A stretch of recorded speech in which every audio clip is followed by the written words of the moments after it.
সকলোকে নমস্কাৰ জনাইছো আৰু শুভ সন্ধ্যা জনাইছো। এটা অনুষ্ঠানৰ পৰা আহি পটককে মোবাইলটো খুলি পেলাই এটা নিউজ দেখিলো, ইমান বেছি মানে বেয়া লাগিলে। এজন ডেলিভাৰী বয় জ্ঞানদীপ হাজৰিকা, তেখেতক পুলিচ বিষয়া এজনে মানে অকণমান কিবা ভুল হৈছিলে বোধ কৰোঁ, তেখেতৰ ইমান বেয়াকৈ মাৰিছে, ইমান দুৰ্ব্যৱহাৰ কৰিছে, মানে সঁচাকৈ অন্তৰাত্মা একেবাৰে কঁপি উঠিছে। মানে একদম নিজৰ ল'ৰাৰ দৰে ল'ৰা নহয় জানো সেইজন, একদম এনেকুৱা লাগিছে যে নিজৰ ল'ৰাটোকে তেনেকৈ মাৰিছে, ইমান বেয়াকৈ মাৰিছে। মানে হয়তো পুলিচ বিষয়াজনে ভাবিছিলে যে তেখেত এজন সাধাৰণ ডেলিভাৰী বয়, আচলতে তেখেত কটন বিশ্ববিদ্যালয়ত অধ্যয়ন কৰি আছে, কটন বিশ্ববিদ্যালয়ত তেখেতে পঢ়ি আছে, আৰু এজন শিক্ষিত ল'ৰা নিজৰ পকেট খৰচৰ কাৰণে এইখিনি কাম কৰিছিলে।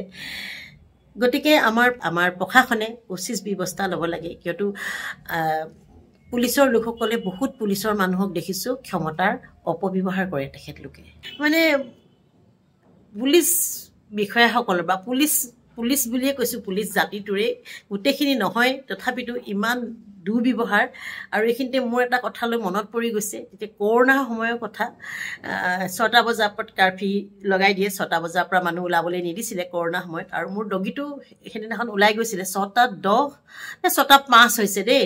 সিফালৰ পৰা এখন পুলিচৰ গাড়ী আহিছিলে, মই কাহিলীপাৰাত থাকোঁ, গুৱাহাটী কাহিলীপাৰাৰ পৰা মই ভিডিঅ'টো কৈ আছোঁ। আৰু ভগদত্তপুৰ আৰক্ষী থানাৰ মানে সিফালৰ পৰা পুলিচৰ গাড়ীখন আহিছিলে। মোৰ ডগীটো ওলাই গৈছিলে কাৰণে মই ওলাই গৈছিলোঁ, মোৰ আৰু মোৰ ল'ৰাই তাক পিছে পিছে খেদি গ'লোঁ আনিবলৈ বুলি। আৰু সেই তেতিয়া পুলিচৰ গাড়ীখনত কোনো মহিলা আৰক্ষী নাছিলে, আৰু আৰক্ষী বিষয়াসকলে পূৰা মদ খাই আছিলে, একদম মদৰ গোন্ধ। আৰু মোক ইমান বেয়াকৈ মানে ব্যৱহাৰ কৰিছিলে, মোক মানে থানালৈ লৈ যাব খুজিছিলে গাড়ীত ভৰাই পেলাই। আৰু ময়ো বিশেষ ভয় কৰা নাছিলোঁ বাৰু, মই উঠিবলৈ বুলি মানে থানা গাড়ীখনলৈ আগবাঢ়ি গৈছোঁ, মোৰ ল'ৰাও লগত আছিলে। তাৰপাছত এজন বাৰু তাৰে এজন পুলিচৰ লোকে নিদিলে উঠিবলৈ। সেইটো ঘটনা মানে মোক মানে ইমান মানে সেইদিনাখন ৰাইফলেৰে যেন মাৰিবহে, মানে তেনেকুৱা ধৰণৰ এটা পৰিস্থিতি হৈছিলে দেই। আজি মই কথাটো কৈ দিলোঁ, এইটো প্ৰসংগতে মানে কথাটো ওলাইছে, মনত পৰিছে সেই দিনটোলৈ কথা, মোক একেবাৰে মানে মাৰিবই। আৰু তাৰপাছত তেওঁলোকে ফাইন লওক, কোনো কথা নাই, 500 টকা ফাইন লৈছে মোৰ ল'ৰাৰ পৰা। মই যেতিয়া ক'লোঁ যে মোৰ ডগীটো ওলাই গৈছিলে সেইটো কাৰণে মই আহিছোঁ, আৰু তেতিয়া ক'লে বোলে আপোনাক ৰেহাই দিছোঁ, কিন্তু মোৰ ল'ৰাটোৰ পৰা 500 টকা ফাইন এটা ল'লে। যি কি নহওক ফাইনটো লোৱাৰ কাৰণে বেয়া পোৱা নাই। আজি জ্ঞানদীপ হাজৰিকাক ফাইন ল'ব লাগিছিলে, ইমান বেয়াকৈ কিয় তেখেতে মাৰিলে পুলিচ বিষয়াজনে।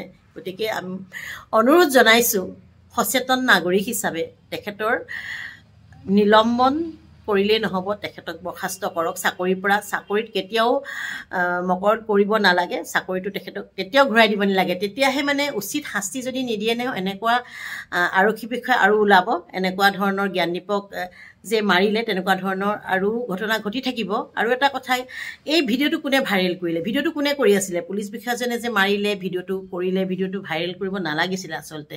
আৰু জ্ঞানদীপৰ মাকে বা ভনীয়েকে কিমান দুখ পাইছে। জ্ঞানদীপৰ ঘৰুৱা আৰ্থিক সমস্যাৰ কাৰণে হয়তো তেখেতে নিজৰ পকেট খৰচৰ কাৰণে কামটো কৰিছিলে, ঘৰত কোৱা নাই। এনেকুৱা অকল জ্ঞানদীপেই নহয়, বহু ল'ৰাই কৰি আছে, গাঁৱৰ পৰা অহা ল'ৰা বহু ল'ৰাই কৰি আছে। আমি যিহেতু ৰেপিডত যাওঁ, ৰেপিডৰ ল'ৰাবিলাককো দেখোঁ তেনেকুৱা কৰি আছে, ঘৰত গম নাপায় হয়তো।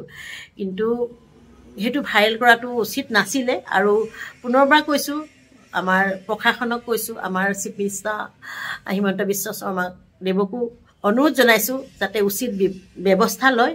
আৰু উচিত ব্যৱস্থা ল'লে কিন্তু এনেকুৱা ধৰণৰ পুলিচ বিষয়া ওলাই থাকিব। আৰু পুলিচ বিষয়াসকলৰ ইমান কিয় বেয়া ব্যৱহাৰ, মোক মহিলা সেইদিনাখন মই কৰোণাৰ সময়ৰ কথা এতিয়াও মনত মানে আছে, পাহৰা নাই।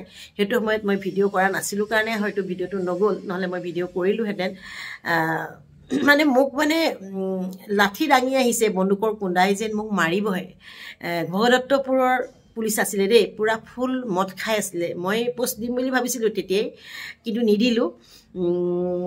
মোৰ যদি দুখেই আছিলে মোক ফাইন লওক। আৰু ডগীটো ওলাই গৈছে একদম ঘৰৰ সন্মুখতে, অকণমানতে। মই যিহেতু ভগদত্তপুৰত থাকোঁ, ভগদত্তপুৰ নামখিনি কল্যাণী নগৰ হয়, অকণমান ৰাস্তাটো গৈ মই ডগীটো বিচাৰি যাওঁতে মোক তেনেকুৱা ধৰণৰ ব্যৱহাৰ। আৰু একদম পুলিচৰ গাড়ীত উঠাই ল'বলৈ চেষ্টা কৰিছিলে দেই।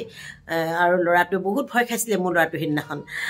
আৰু মই কিন্তু ভয় খোৱা নাই, মই যুঁজিম বুলিয়েই ভাবি গৈছোঁ, যিহেতু মহিলা পুলিচ নাছিলে মানে গাড়ীখনত। মানে পুৰুষ মানে পুলিচে কেনেকৈ মোক উঠাই নিব পাৰে সেই তেনেকুৱা কথা আমাৰ পুলিচবিলাকৰ মানে পুলিচৰ মানে ইমান মানে